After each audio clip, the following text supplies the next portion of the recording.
I'm just going to get right into what we believe to be a truly revolutionary product. As you are aware, I'm sure, the Remembrance Life product is very new, brand new. It was just released on Monday. And, really in preparation for this product, we wanted to go out and try to see what it is that's bothering people, what concerns do they have. And recently I was reading a senior market advisor survey, and I don't know if you read that magazine, but if you do, they polled a large audience and asked, what is it that concerns you today, or your clients, what concerns them the most? And first among that list was the economy at 64%.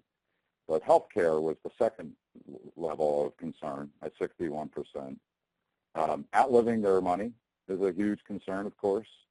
Government, politics, if you will, was the next thing, and then potentially having to work a lot longer than they'd anticipated.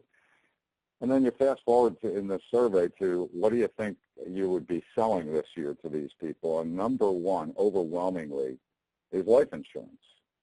So I think that those concerns that we just touched on are not only preeminent for the actual client that we speak to, but very much for the loved ones that they care for, right? So they not only are concerned for themselves about health care and what the economy may bring or not bring, but they would be concerned about those same types of things for, again, those people that they love. And so it was that kind of a framework, if you will, that enabled us to design this product, this Remembrance Life product, which is a simplified issue whole life insurance policy. And really, you could start this by looking at, if I could get my screen to work, here we go, at first, like final expense. And when you think about when I think about final expense, we think about burial insurance, right? Just kind of getting us into the ground. And then it kind of stops from there. And so we look at what the average funeral costs are, and they're about $6,600, right? But we do know this, that where large lump sums are given to beneficiaries or provided to them, an overwhelming majority of those people squander those assets and therefore are not really being utilized the way the decedent had intended. So that's a big problem. A lot of grandparents that we've talked to are very much concerned or interested in preserving family ties, right? They want to make sure that they are going to be remembered and that, in fact, they're going to have their wishes carried out by their children and grandchildren. And so preeminent among that thought process is, can I help my kids to get, their grandkids to get to college? And we all know that college graduates generally will start out in the workforce earning much more money than folks that have not pursued a college degree. So this was sort of the framework. And again, the overwhelming majority of final expense policies would really only address that sort of burial need. So we have a wide range of death benefits available in this product. We're going to get into some of those statistics, if you will, what the features are for this specific product. But I really just want to point out that this is so unique in the sense that it is not just trying to meet one goal. It's really built on 4 different pillars. So first, we're concerned about making sure that there's not only enough money to put us into the ground, but securing monies for the next generation or even my current survivors, if that is my contemporary, maybe a spouse. And we do that by first having a lump sum death benefit and then also adding an income component to the policy. So all of these policies would be split in some form, and we'll get into how that works in a moment, between a lump sum death benefit and an income rider, okay? And then trying to carry on family traditions, as I just mentioned, grandparents wanting to help their children and grandchildren, not only from an educational standpoint, but can they be remembered through, say, like a birthday card? So this is a policy that would enable them, the purchaser, the owner, and insured, to carry on those kinds of family traditions, and again, the higher education that we just talked about. So breaking it down into those 2 distinct types of benefits, we have, again, this lump sum death benefit and an income stream that would be payable to age 85. And that's called the additional income coverage rider. It can be split in one of 3 ways. In our illustration system, it defaults to a 50-50 split, meaning if we were buying a $20,000 death benefit, $10,000 would be paid out today, or immediately at death. And then the remaining $10,000 would be payable over the named beneficiary's years to age 85. So we don't know exactly when the insured is going to die, obviously, but we would just basically take whatever the survivor's age is and subtract that from 85 and then divide the $10,000 in this example by those numbers of years, and that's what would be paid out per year. You can also split this another way, where you could have more of the death benefit toward the lump sum, a little less toward the income stream, and you could go the other direction, 25% lump sum and more money, 75%, towards the income stream. And when you think back to the facts being what they are, that big lump sums are sort of squandered. And I think about this in the context of lottery winners. There are very few lottery winners that, you know, when you check in with them 5 years after they've won the lottery, that actually still have a lot of money. A lot of them have squandered it. And that's what we're going to try to help avoid. We also want to help people to better budget what it is that the expenses that they have that are trying to be met. So this can be a very powerful tool in helping people to assure that what it is that they intended to carry out will be carried out. That's what this income stream can do for them. But we talked about briefly healthcare as being a major concern. And while this isn't a health insurance policy, we do have some unique benefits, specifically the critical illness benefit that would provide up to 50% of the lump sum death benefit payable at that trigger. There's also a terminal illness benefit that would pay up to age 90, up to 95% of the benefit. And if you are terminally ill, we define that as having a life expectancy of a year or less. And then there's an accidental death benefit, which effectively doubles the death benefit, and it's available up through 75. And I just can't stress enough, as you can see on the screen, that we do not charge an added cost. This is built into the policy. There's no added premium.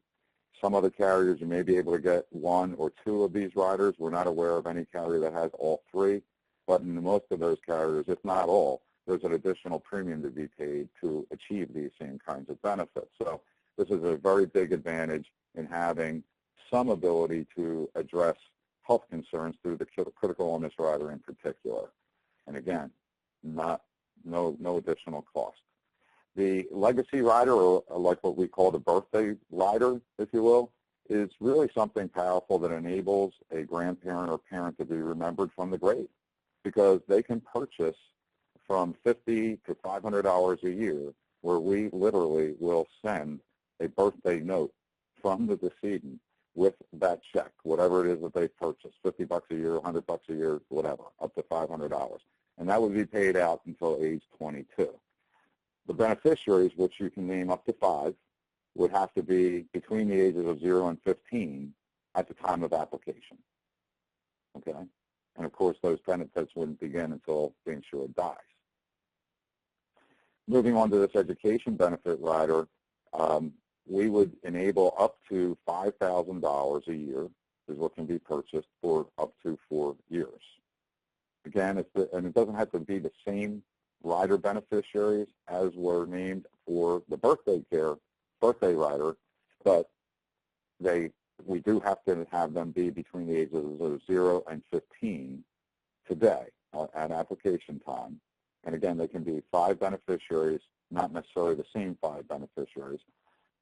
Payments would be thought ordinarily to begin between the ages of 18 and 22. And I just want to point out that if somebody were 21 and just starting their 4-year degree, that would still be a benefit that would be payable for 4 years.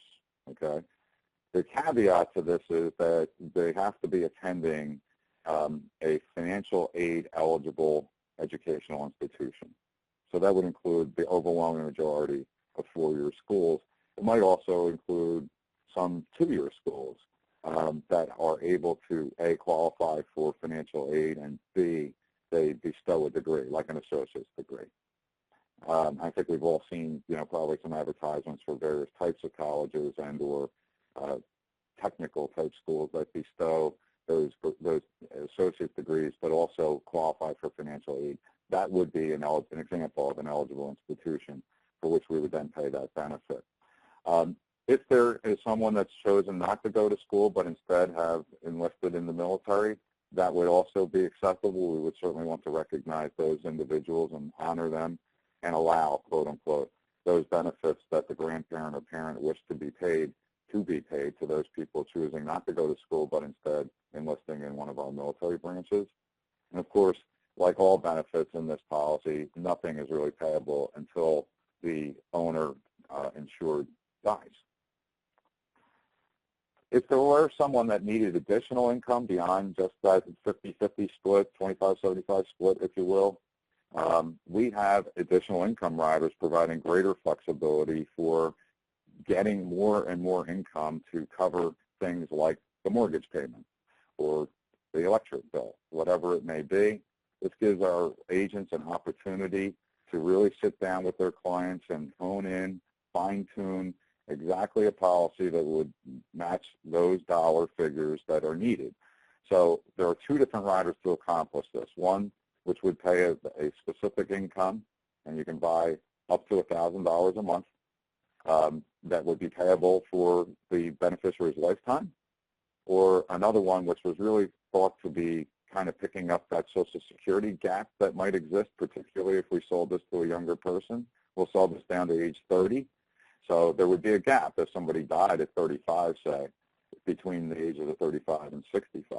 So perhaps in a younger client, an income term rider, again, up to $1,000 would be the better benefit, or the less costly benefit, to have that income term continue just for that period up to age 65. So those are the supplemental benefits that are available on the policy. It's really, I like to kind of think of it like it's with a Swiss Army knife of products, right? You have the ability to, simply have a smaller lump sum with a smaller income stream, or you can add all of these additional riders, being the birthday gift rider, the educational rider, or the two-term riders we just talked about, that really, again, help to fine-tune and tailor exactly what your client's objectives are when they think about purchasing a life insurance policy, and assuring their beneficiaries are going to be able to live the way that the insured had intended. To submit this business is really kind of novel for us and easy. I'm sure it's very familiar to folks on the phone, but for us at Phoenix, this is a new venture in that we do have the ability now to do point-of-sale interviews. I imagine a lot of your folks would do it that way.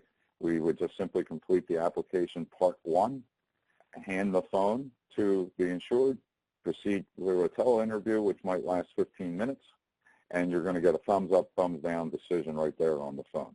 All paperwork does need to be submitted to the carrier, whether or not that was a positive or negative based on the outcome of that interview, but we would certainly expect that the majority of people are going to be accepted. A different way to do it would be to complete the part 1, send it in to us with a scheduled interview. Maybe the client can't do it right there on the spot. Maybe the agent can't do it right there on the spot. So this would be an alternative way to get the same job done. And then there's the old traditional method, if you will, where an agent could complete the full application, both part 1 and part 2, along with the HIPAA form, and submit it to us. There would not be a phone call in this type of an arrangement. You would just send that in. Our underwriters would review it. We just do some simple background checks. We look at the MIB. We do a prescription drug database check. We check the MVR as well, and that's it. So pretty convenient ways of doing the business with us or getting it in. We have a web portal that's available to anyone and everyone. You can see the address here on the screen, but really what I think sets us apart is the ability to provide strong support via a sales desk. These are experts in this product where there are questions in how to get onto the web portal, if you have any issues with that, how to generate quotes, checking for state availability. All of the information is on the portal, but where there are other questions, we would welcome the calls to our sales desk, and you can see the number in the bottom left-hand corner. Once business is submitted, you may want to check in as it relates to the status of that case. And let me just say at this point that once a case is submitted, we automatically generate an email thanking you for the business.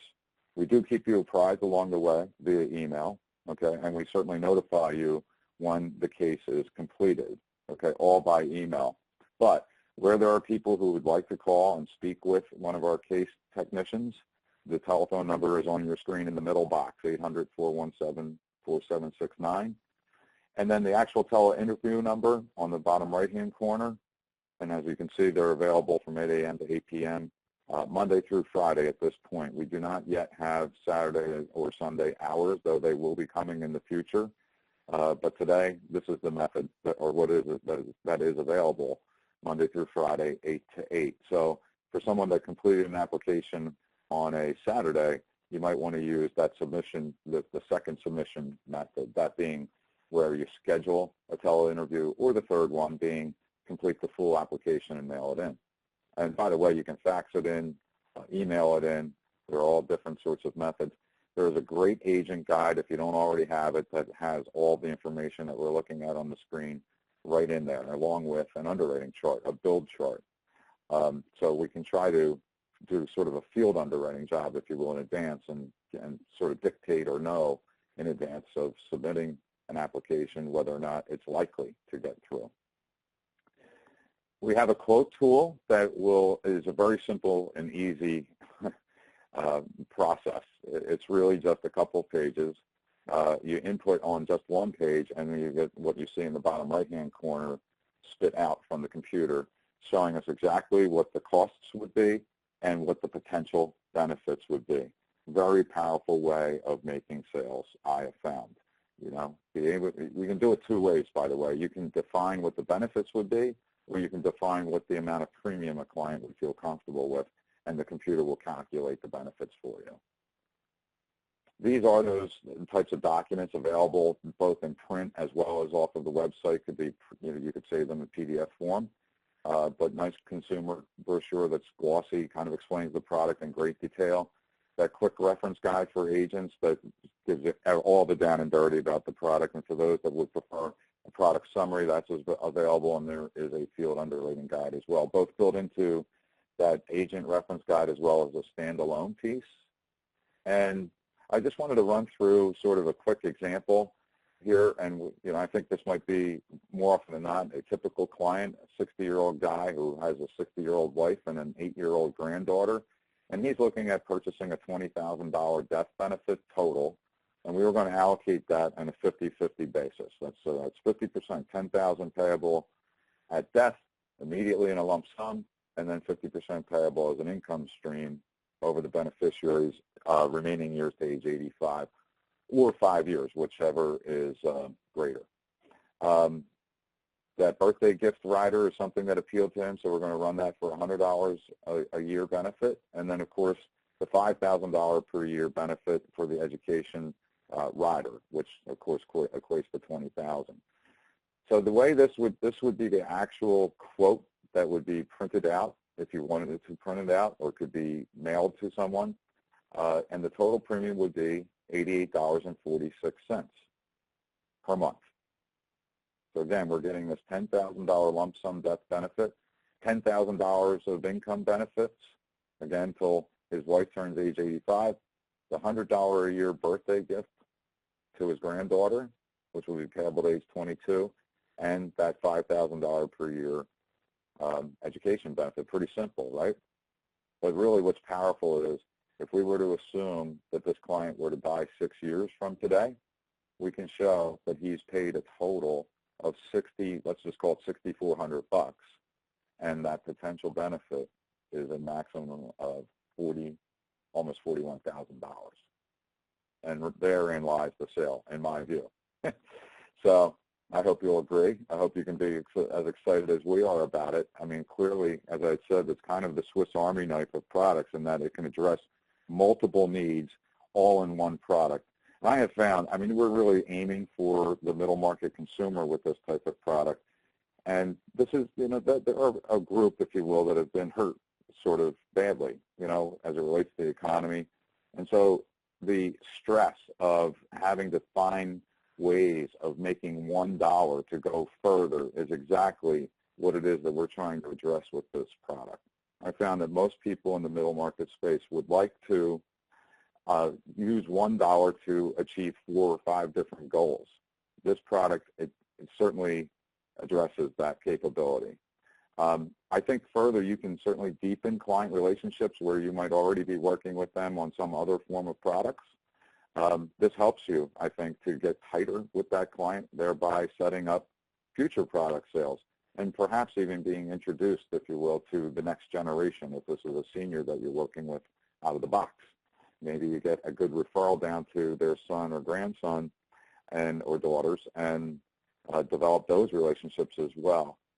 Clearly, this is a unique product in the marketplace, and so we believe this will help you to differentiate yourself from everything else that might be available right now in that marketplace. And I think because of these various riders, you can certainly increase your average case size versus a standalone final expense type of benefit. And when you think about all of these types of benefits, if you were to try to wrap them together, quote unquote, through multiple products, I am certain that you would find that this product will be very cost efficient relative to that type of an alternative. Like, say, for example, buying a final expense policy and then maybe buying a term policy or just a standalone critical illness policy or cancer policy. If you added all those things together, that cost would be substantially higher than what this one product would be. So obviously it's very easy for people to pay just one bill too. We don't need to have 3 or 4 different bills coming in for the same thing. So at this point, I would turn it over to questions if you have them, and then we can jump into a couple of other examples if you'd like. Biff, it's Chris. I do have a question or two, and I'm just looking at what the potential agent objections, concerns, qualifications of this product would be, and that would be if the spouse, not the primary insured, but the spouse predeceases the husband, for instance, in this scenario of the 60-year-olds, the premium, does it adjust downward because that income is no longer applicable for her in the future, or is that just stays consistent? No, that's a great question, Chris. Thanks. No, where a named beneficiary predeceases the insured, the rider can be dropped. The ICR rider can be dropped, and that's dictated in the policy itself. Okay. If there were a divorce, that rider could be dropped. Okay. What you can't do is change the other types of beneficiaries that are already on the policy. So, and it's not exactly the question that you asked, I understand, but I just want to address this because those named beneficiaries are locked in. So if I've named I have twin daughters. So if I named both of those daughters, unless I had a son that came along, right, I wouldn't be able to supplant, pull out one daughter and exchange it with my son. Okay, those guys are locked in. Okay, but the AICR rider, that being the 50-50 split, the 25-75, 75-25, whatever the income side of that is, direct answer to your question is, yeah, you can drop that rider in the event that the spouse predeceases the insured. Okay, and if they both lived until their mid-70s or late 70s, the worst case scenario would be that the income rider would pay out for a minimum of 5 years. Is that correct? Correct. So even if someone were, let's say I own this policy and both myself and my wife are 80 years old and I die at 80, right? It would be payable to her age 85, okay? Let's say I died at 83 and she's also 83. It would be paid for 5 years, therefore, to her age 88. Okay, that's great. Yep. Great questions. Are there any other frequently asked questions that I'm missing that are most common concerns? Well, I tried to address one. The one that is asked oftentimes is the two things: exchanging beneficiaries on those other riders, meaning the birthday gift rider and the education rider. That can't be done. And or what if I have a grandchild to be born that isn't yet living? Like maybe it's in my daughter's womb, right? Could we then add that person after the fact? And the answer is no. But what you could do with that would be, perhaps it's a good opportunity to generate a referral, because maybe what I would do is recommend that my daughter buy a policy for the benefit of that new grandchild, right? Okay. And then the other question that looking at the education benefit rider, if it's not elected, then it's forfeited. Is that right, by the child? Correct. Yeah, that cannot be added post-issue. That's correct. Okay, so if the child does turn, 19, 20, decides he wants to be a janitor, not going to go to college, then that benefit is just absorbed within the policy as a loss, and they're not going to get anything from that benefit. That's true. Absolutely true. Right. So, yeah, I mean, they have to go to an accredited financial aid eligible institution or be in the military for the benefit to pay. Okay, great. And is there any requirement that the applicant be face-to-face with the agent when the thing is written? That is our expectation. We are not set up for a call center environment today, Chris. Not trying to suggest that we won't do that in the future. It's something that we are examining. We just literally don't have the capabilities to accommodate that kind of setup today. So we do anticipate that these are face-to-face sales, and because there are several moving parts, I think that might be a strong way of doing it, if you will. But how face-to-face sales are conducted today, might be more than what was just thought to be physically sitting in front of someone, right? Right. Okay, very good. So, I'm trying to give you a little latitude there. Sure, yeah, and I understand it's an accept, reject. There's no graded or any modifications made to it or rated up or anything on the underwriting. No, that's a great question. Right, now, this is the pricing assumes table 4 to standard, and you would see that the height, weight, build chart is fairly liberal.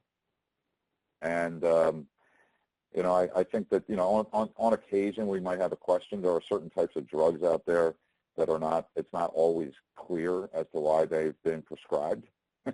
So to the extent that, the questions from the application are asked well, and we get good information, that would be extremely helpful to our underwriter to give you that accept versus a reject. There are some psychotropic drugs, for example, that, might be used for smoking cessation, and not used because, somebody's bipolar, That might be sort of a gross exaggeration, but you get what I'm saying. I mean, right. That's the type of thing where, it's not evident just by checking a prescription drug database unless that information is disclosed on the application.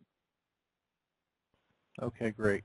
So there's a potential here if the insured, of course, and just stating the obvious, if the child reaches the age of 18 and the legacy rider was never exercised prior to that, I guess it's 22nd birthday. Is that right? Yeah. After they've reached 22 years, then there's not going to be a legacy continuation, right, no matter when that is. Okay. Right.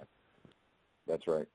And the way that works, just so you know, is let's say it's a grandparent that purchases this policy, and let's just, for example, say we have a 10-year-old grandchild as the beneficiary for that education benefit. And let's say that the grandparent dies next year, and now the granddaughter is 11, right, in this example.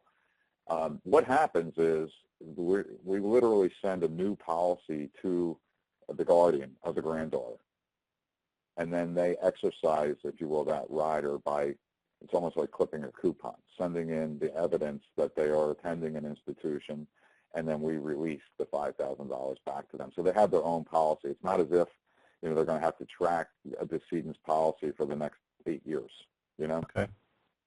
So that's how we administer that. Okay. Well, I'm excited about it. Sounds great, Biff. I appreciate it. Yeah, I appreciate you. I had a few other examples here. If you wanted to go through them, I'm happy to run through them, and they're very comparable to what I shared in the general presentation. But just take that, 72-year-old grandmother here, looking at a 50-50 benefit, and I want to stress that, this may be someone who was divorced or her husband died, okay? So she does not have to always name a spouse as that income rider beneficiary. So I want to point out in this example, we're using her son, who's 45, okay? So I have a 72-year-old, what I'll say was sort of a traditional final expense lead, or prospect, all right? And how might I structure this differently, thinking about how that rider could be used. So She's looking at a $10,000 death benefit, $5,000 lump sum, obviously, $5,000 payable till his age 85, which obviously works out to be a small amount if she dies tonight, right? Right. Okay. But it's an inexpensive benefit cost, if you will, $52, let's round it up.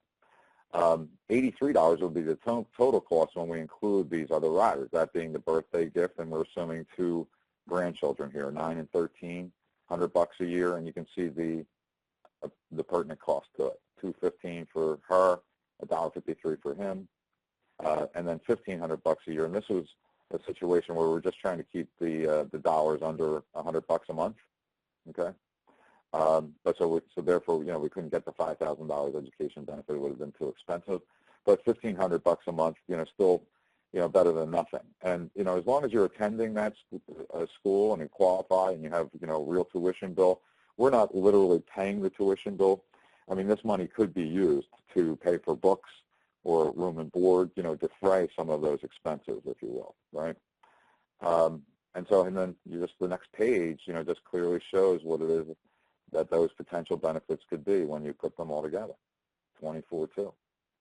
So I think it's kind of a quick, you know, simple, easy way. The final pages are really the sort of the specs of the policy, what is available, that sort of thing. So that's just one example. We had another one here with a very young couple, just trying to illustrate how this policy does not necessarily only fit in the, I'll say 50 to 80-year-old age bracket. We do write it down to age 30. And so in this example, I've got a 37-year-old gentleman with a 33-year-old spouse, $20,000, and splitting it again, or allocating it 50% at my death, lump sum, 50% in the income rider, only less than $50 a month. Again, $500 for the birthday gifts for these 2 kids, and then $5,000 a year for the education benefit. Total benefits when you're looking at a young age like that is a big number, $172,000 potentially. Wow. Potentially, right? That is powerful, isn't it? It sure is. And then finally, just looking at one that we have a 45-year-old with, you know, maybe was divorced and remarried, you know, 30 years old, and found a nice young bride, so to speak, and you're looking at a slightly higher death benefit, $30,000, but with the same beneficiaries and the same benefits, the birthday card, the college tuition, $64 a month, excuse me, and the potential benefits of $81,500. So I think this is a very powerful story, meeting a lot of different objectives for, like we say, for, you know, those people who might have been thought to just simply be buying a burial policy. We can do so much more for those people for a relatively comparable cost. And again, when you try to conglomerate multiple policies to achieve these same objectives, I mean, it's almost a no-brainer, and this thing really will be very cost competitive from that perspective. Okay, and is this built on a whole life chassis whereby the death benefit, the immediate at least, is, you know, earning cash value or building up cash? It is, yes. Yeah, technically it is. I mean, there's not a requirement for a traditional whole life illustration to be signed, if you will. Okay. But yes, technically it is a whole life policy. It does build small cash surrender values, but it builds them. And therefore the premiums are guaranteed. They can't change. Okay, wonderful. That was the last question. Awesome. Yep. Yeah. And then, you know, real quickly, have you ever accessed our partner center? I mean, this is something that Ryan can forward you, of course, or perhaps Ryan will be running these for you. But this is the landing page of our website, and there's a lot of information related to many different products. But if we wanted to just look at the quotes, we just clicked on Remembrance Life. And we also now have, and just recently, this is an online tool. I just want to point that out. And we can change this and, you know, obviously put in the various ages, change those allocations and so forth. But if I just click on quotes, but not Remembrance Life, all the various quoting tools will come up. But do you see this download desktop version? Nice. Okay. So you can do that now on the Remembrance products. It does take a while. I did it yesterday. It took like 15 minutes. But okay. Once it's on the desktop, you're good to go, you know. So particularly where you have an agent that's on the fly in somebody's home, maybe doesn't have a Wi-Fi connection, this would be a great thing that they could use on a laptop, for example. Because right now we don't have the capability to use an iPad app. I don't know if you have people working with iPads. It probably would work with one of the Windows-based tablets, okay? But not the iPad just yet. We are working on getting an iPad app for this. So obviously more to follow, as we continue to respond to the needs of the agents that are choosing to sell this. And clearly, if we can get more sales in quicker, that will move us more quickly to getting these other, add-ons, if you will, done, right? Right. So it's pretty slick. All the information that we would want here, in terms of the product is available. I'm just going to click on product info and kind of run through the range of benefits very, very quickly. So I had mentioned that you can get up to $100,000 of total benefit, right, base plus that income rider, and it is available 30 to 80. But at age 59 for $100,000, 75 grand is the max at age 69, and 50 grand at age 80, 70, 80. Okay, so important to know. And then the riders, I want to point out what's available there. We touched on, trying to round out somebody's income protection needs, and up to $1,000 a month is available at age 59, $500 up to age 69, and a maximum of $400 between the ages of 70 and 80. Okay. And then that other term rider, which really was kind of built to pick up some of that Social Security slack, so we're not going to sell that, obviously, to age 80. And as you can see, there's the monthly figures, $1,000 to 59, $500 to 69. Birthday card we covered, $50 to $500, and $500 to $5,000 on the education rider. Again, you can name up to 5 beneficiaries for the birthday and education rider.